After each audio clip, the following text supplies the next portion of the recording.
guys, it's me, Simone, and today I am starting a new series. In this series, we are going to talk about the little tricks and tips that you can do in order to, I don't want, like, it's going to be like shadowing, I don't know, whatever, in order for you guys to do your hobbies without spending all the money in your bank. So with this beginning of my new series, I'm going to start off with art journaling because that's what I started off with, but I'll give you a little background on me real quick. So hi guys, I'm Simone. I've been an artist for about 5 years or so. I got into art journaling like in 2010, 2011, and I've been stuck to it ever since. And then I've moved on to other hobbies, and but I still love this, and I want to give some tips and tricks. Now, I am going to just assume you know the basics of art journaling, like the supplies really you need. And I'm just going to go a little more in depth on some supplies and tips and tricks. There are 20,000 art journal videos, so I'm not going to make another how-to art journal video. I'm just going to show you the tips to start art journaling cheaper. But if I look online and I find that the hobby I'm about to give you tips and tricks on, there aren't many or aren't that good, or they're like a couple years old videos on how to do it. Like example, scrapbooking, there really aren't that many recent good quality videos on it that you can use, I can use. So if I can't find any, I'll make a video on how to start it, and then I'll make a video on tips and tricks to save money. So let's get started. So I want to talk about with the book. There are so many different books out there, but I like to save money and not spend a bunch of my money on the book. So since art journaling became very popular, you'll see there are a lot of mixed media books out there. I don't like to do that because you can really make anything a mixed media book, or anything, mostly anything suitable for mixed media. So I don't like to say, oh, I have to have a mixed media book. You don't. So I want to go to 3 things you can use to save money. First thing is a sketchbook. During back to school season, these sketchbooks go on sale. I think it's this one. It normally comes with a little folder like this in it. But these are my favorites to use. I used this years ago, and you can see like the pages turn out really good. Now there was some bleed through. I did not use gesso in this because at the time I couldn't afford gesso. But I still made the pages work, and most of the pages there really isn't a lot of like crazy see-through on the back of the page. I could have done both sides, but I didn't want to at the time. But that's one option. If you have, you can use that. I love the idea because these go on sale. They're like $3 or so, very cheap and reasonable. I don't see why you wouldn't want to do this, especially since a lot of mixed media books are like $7, $8, $15, $20, when you can really get this. Your next option here is to make your own book, and that's what I did. I like this option because you really can pick your own paper, and buying packs of paper sometimes is cheaper than actually buying the book. And here's just regular cardstock that I picked up at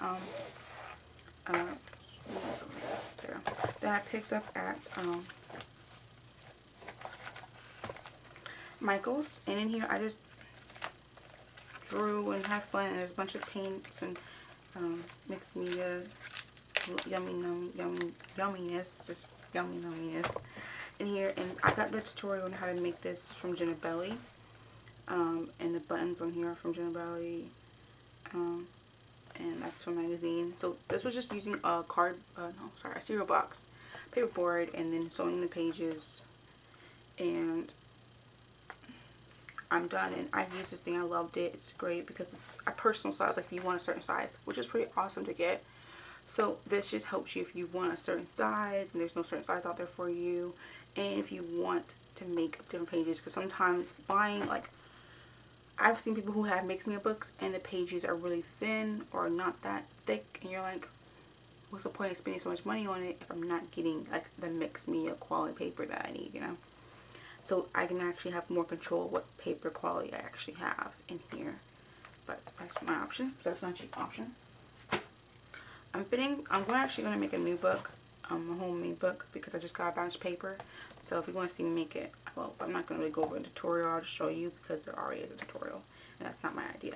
This idea here is a altered book. I love this idea because I love adding book text to my pages. As you can see, this one has book text on it, and it gives you a nice texture.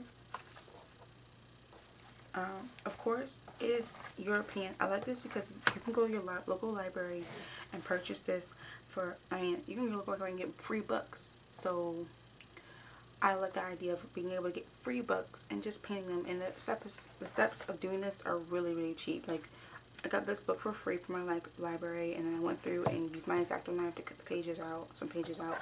That's just sitting there and come pages out, and then I glue pages together with glue. That's it. So really what you need to get is a book and X-Acto knife, but most of you crafters have that already, and glue. Simple.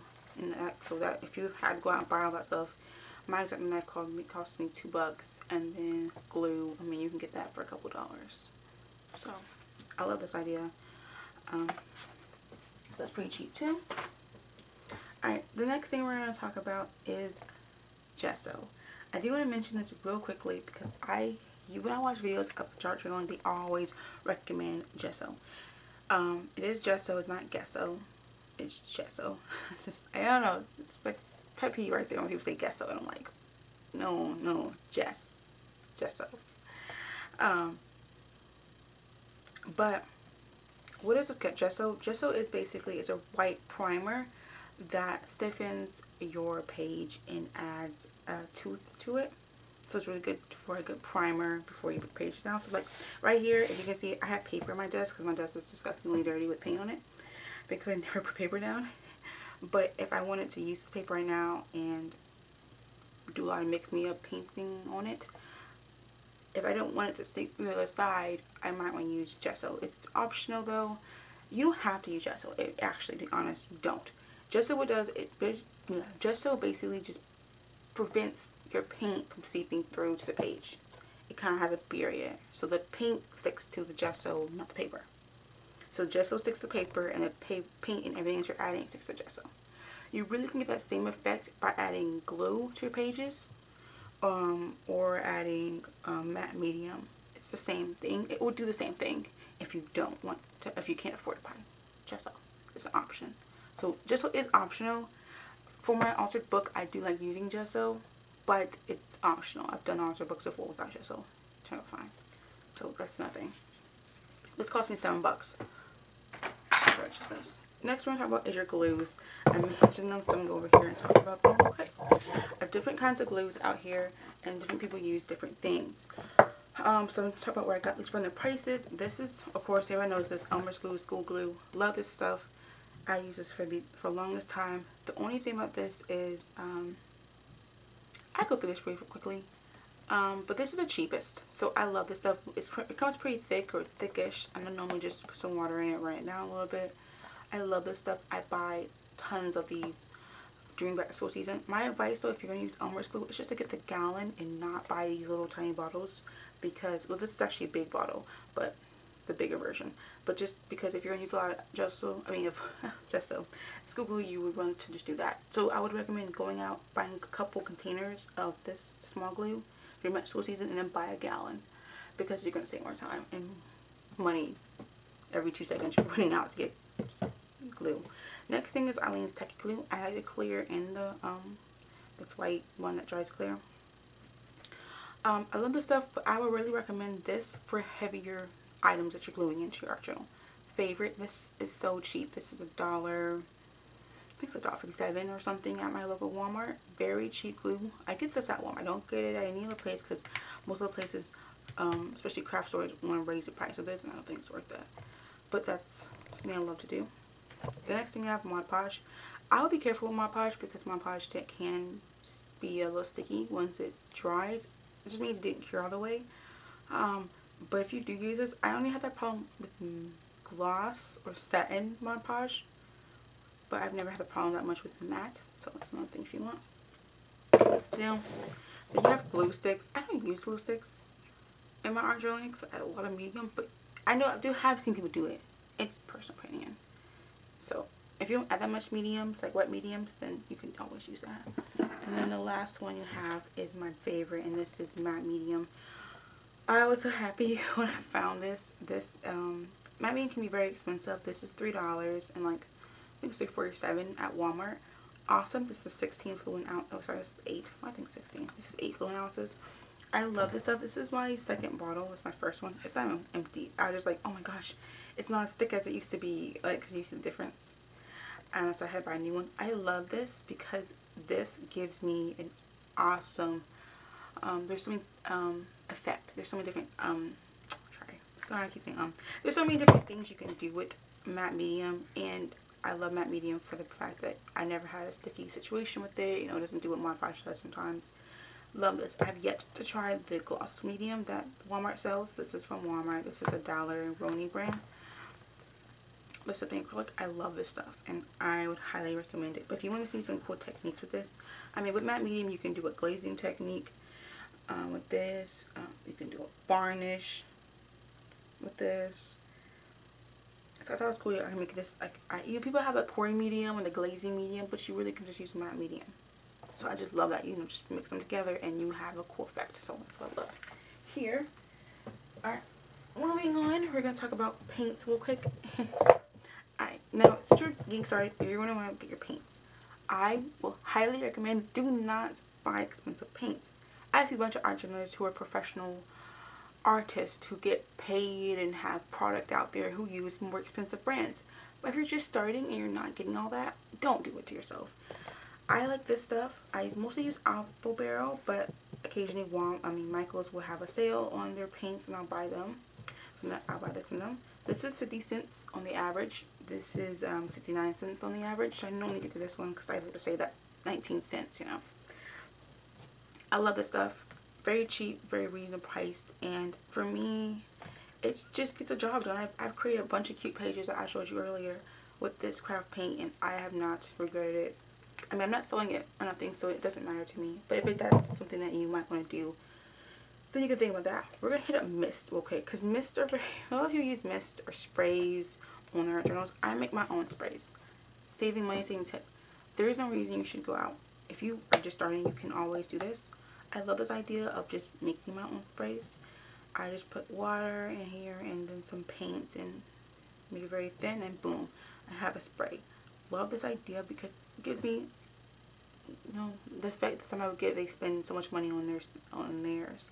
And I got this bottle from CVS. It cost me $1 or something, and it's a 3 ounces. And I got this bottle at Walmart, and it's 97 cents. I don't like these, but I just love the idea of being able to use my own mist. So, and spraying. So I have those there to use. So put them back up so they're not on my desk because my desk is like so dirty. But I love my mist. For what I'm about to show you now are stencils. These are something that entrepreneurs use a lot. But the only problem I have with stencils is they can be very expensive and very intimidating. I got these from Walmart. It came with 3 sheets. And I just cut them apart because there were like 3. There's 4 different designs on each sheet. And I just cut them apart so I can just use one design. Don't have to like maneuver the sheet around. So, love these things. Yes, they're pretty much stained. Love these. But stencils, bigger stencils than this are very expensive. I don't call them very expensive, but they are expensive. For stencils, that's huge. That's like 6 by 6 can be up to $15. And even smaller stencils that are just longer than this can be $11, $10, which is very expensive because if you're using it for just one project or you have something special in mind and then you don't use it again, that's a big waste of that money. And a lot of times there's stencils out there that are gorgeous. I don't like. If I go through these stencils, I can tell you the stencils I use more than other stencils. I don't use this stencil a lot. I don't use this stencil a lot. I rarely use these 2 stencils. Don't use that. Don't use that. These stencils right here are really my favorite go-to stencils. I don't really use these other stencils. But if I spent, you know, $15 per these little tiny little stencil things, it will be out of hand because I don't get the use that I would get. I mean, this I do, but not the other ones. So that's an option. I don't know if they still have it. I haven't seen it. You can always go on, I'm mention my favorite site, eBay, and I get my stencils sometimes. I got these Alpha stencils from them for like $2, and it came with 4. Love these. I tell you, I've been scouring the earth for stencils, Alpha stencils, because I used to see Dollar Dolly in her Inspiration Wednesday videos, and I'd be like, oh my gosh, I want them so badly. But no, I never found them. I was so upset. So I have these. Love them. So it's not brief. But if you can't do that, if you don't want to wait, because I know how long it takes me to get those. Not too long. They weren't out of state. They were in state, or in the country that I live in. So they were in the United States. They weren't in China or nothing. They weren't too expensive. Or yeah, it's like too long. But you can make your own stencils too. That's an option if you don't. If you want to have stencils, but you don't want to pay so much money for stencils. Now you have 2 options to make stencils. One option is to use an X-Acto knife and a cutting mat and cut. That's what I did in this one. The second option is to use a stencil cutter and a heat mat and do that too. I do have a stencil cutter that I'm using because I love the idea of making my own stencils. That saves me so much money. This sheet is just a plastic divider. You actually can go out and buy stencil material that's meant for being stencils, but for me, I was just like, I don't mind using these, and I can always just make them thicker by all the paint I add to them, so I wasn't 100% upset about it. But I mean, I just thought it was more reasonable because I can get a pack of dividers from the Dollar Tree for $1, and it comes in a pack of 8. And if I make mini stencils like this size, I will have like tons of stencils to use. So I really like the idea. I got the idea to make my own stencils, just kind of like I saw them online. I was like, ooh, stencil cutter. I can make my own stencils. What? And don't have to sit there with the X-Acto knife trying to cut. So I love that idea. The next 2 things we're going to talk about too are stamps and texture to them. Love that these are my paint stuff. This is new. That's why that's so clean, and this one's like really dirty. And this one is like 5 years old. So that's the reason why. Both these are from Studio G. I love this because these are cost effective. They cost $1 each, or you can actually get this from Walmart, which is 97 cents. Got this from Michael's, which is $1. You go back and forth what you want to do. You can get these anywhere: Joann's, Hobby Lobby, AC Moore's, Michael's, Walmart. Most of all stores carry these kind of Studio G stamps. But to use stamps, you need ink. Oh, actually, you can just use paint too, but it's optional what you want to do. Ink. These are 2 inks I love to use. This is my Studio G ink. Love the stuff. So these are Studio G stamps. This is Studio G ink. Love this. This is pigment ink. They do sell a dye ink. The difference is pigment ink is waterproof and dye inks aren't. And these are 2 pigment inks too. I got this from Tuesday Morning. It was a set of, I think it was 6, and it was like $3. And these are from American Crafts. They have their own inks, I guess. I love these. Very pigmented. Great. The only thing with these is that they're not refillable, so when they run out, you have to throw them away. That doesn't bother you. It doesn't really bother me too much. But if you do want refillable inks, you can go and purchase inks that are refillable if you want to too. It's an option.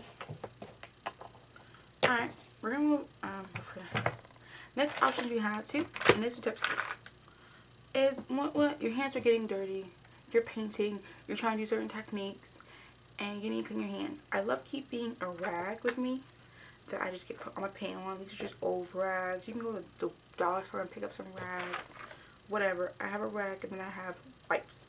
I have these wipes because there's certain techniques you can do. Sometimes I do need a wet wipe to wipe off my stuff, because even though this helps me with paint like that's wet on my fingers, if I have dried out glue on my fingers and I don't want to run to the bathroom and clean my hands, I can easily just use this. And there's of course certain techniques. Dollar Tree, this is like one thing in my house. I have tons of these. I think I have at least, I don't know how many of these, like seriously, and they get dirty. I use them sometimes to clean off my stamps. That's the main reason why I use my wet wipes. But I just have tons of them. Just a whole different video of all the different, I think it's all of them. Yep. That's all the rags I have. Because sometimes you misplace them, and then, or you forgot to bring them with you when you went somewhere. So these are something I would really highly invest in. You don't have to buy expensive ones. Yeah, the Dollar Tree ones, wipes are differently. They're really weirdly textured, but they work perfectly fine. You don't need to buy some free expensive ones, but for 80 wipes, or I know they have like 91 pack of 90s. I love this. So, another idea. Next thing we have here is I'm sorry, paint markers. I love these. Oh my gosh, if you want to add quotes in your art journaling or have some text, add some detail, these are really good for getting precise paint in certain areas. I love these when I draw faces, and I want to add, the pupil, and I want to add like the white eye, light reflection of the eye. I have these pens. Now these pens can be very expensive. These are Elmer's pens. When I first bought them, they were about $2.50, but now they're about $3. Not that I don't understand why they're that expensive. I've had these for a couple years now, but I don't always use them. That's why. But if I use them a lot, then I would run out by now. But I'm pretty sure these are a couple years old. I have found a couple of versions online on eBay and other sites that are cheaper than these. I just purchased them. They're 71 cents, so you'll see me using them in a couple art journal videos when I get them. But I'm excited to have markers that aren't $3 a pop. So, and these are two different tips. This one is a chisel tip. I don't know if you can see that. And this one here is a, what's this called? Fine. It's their fine tip. And I just purchased some more fine tip markers from their brand. But these both are Elmer's. The next thing I have here to show you guys is adding texture. There's a lot of ways to add texture that doesn't cost you so much money. If you have old magazines around, you can always use magazines. A lot of times, I love to use old books. This is a encyclopedia. And this page is the pages in here are super thin and they're so yummy to use. Oh my gosh. When I read pages out the first time, I was like, oh my gosh, these are so thin. They're just awesome. But I did get this from my local library. They were just free books and had just a bunch of encyclopedias. I love this so much. That's an option you have, but if you don't have the option, it's okay. You can always just get regular books from the library and use those. Now, I'm going to hit you guys up if you're like, Simone, I can't draw faces, I can't draw girls, whatever. You can easily use magazine clippings from a girl online. You can go online and print out photos of girls or models and use those in your art journal. As long as you're not selling them, there's no problem with you using them. So I say, I mean, if you're going to sell it, you might want to get a royalty-free image of a girl. But I use these all the time. Just, cut the face out, cut that out and paint on it and add texture and make it look different than what it is. You can always keep it how it is if you want to, but I love to add things to it, make her look different. Look how pretty. Like, that's a good face right there. I can just boom, bam. I mean, I said good face, it's really huge. Like, her face on this page is like really blown up, so I think it's perfect. You have different options. If you say, I can't draw, Simone, I can't do this, I can't do that, what can I do? If you have magazines, you can use that. I just ripped my address off. This is a good option for you guys. I got a subscription for a magazine because I ordered some shoes off a site and they gave me a free subscription. I didn't pick the subscription because I wasn't paying attention. But if you were paying attention and you wanted, I don't think they're doing it anymore. I'm not sure. I doubt they're doing it anymore. But I love the idea of, I have like 12 of these magazines. They're really, like, some of them are thicker than this. And this is just the March edition. So I have like so many of these magazines. Oh my gosh, I can't, like, oh my gosh, there's so many of these things in my closet that I just don't use. And this is the way to use your magazines. If you have some old magazines that you don't use, if you have any magazines, like, hit me up. I'll send you one. I'm joking. Send me, like, not really. I mean, if you want to pay for postage, don't mind sending you if you live in the States. If you really want this. Like, or one of them. Because I have 12 of these and I know I'm not going to get through them. I might. The next thing we're going to talk about real quickly before we end the video is fixative. A lot of times if you use certain things like chalk pastels or any kind of pastel in your book, you're going to want to set it. If you don't have the funds to go out and buy things like my fixative I got mine at Walmart, of course, so it's much cheaper than if you go to an art store. But I got fixative and my fixative cost me $6 or $7 for a big old bottle. I still have it. But I don't use fixative like that because I don't have pieces I need to fix. But the thing about that fixative is I have to go outside, I have to wear a mask, you know. Another option you have is using hairspray. This is a good fixative because it does say fixative right there on it too. To use. It works perfectly fine. You just spray it on your page and go about your business. Now, if you're trying to sell your artwork, then I wouldn't use this. If you're just keeping it for yourself, I would definitely use this. Mine's unscented hairspray, and this is maximum hold. I have some Dollar Tree. I was doing one of my projects. I was making DIY glitter mist, and I needed a fixative, so I went out and bought some hairspray. I don't carry hairspray in my house at all because I'm like, my hair is kinky, curly, natural, so I don't have to use for hairspray. But this is another way if you want to use a fixative, you don't have to spend some money for this. This was $1 for my local Dollar Tree. It wasn't, I mean, I could buy, for how much I spend on that, I could buy like 4 or so of these. Maybe more, depending on tax. But it's an option if you want to. As I said before, if you're selling your piece, you might not want to use this. It's your option what you do. But if you're not selling it, it's just for you, go ahead. If you're using some shop pastels and you want to make sure they stay, and if they're in your art journal, you don't want them rubbing off or smearing while you turn the pages and work on the side. So it's an option. Alright guys, now I hope you liked my video. This is not a video telling you how or what you could use in your art journal.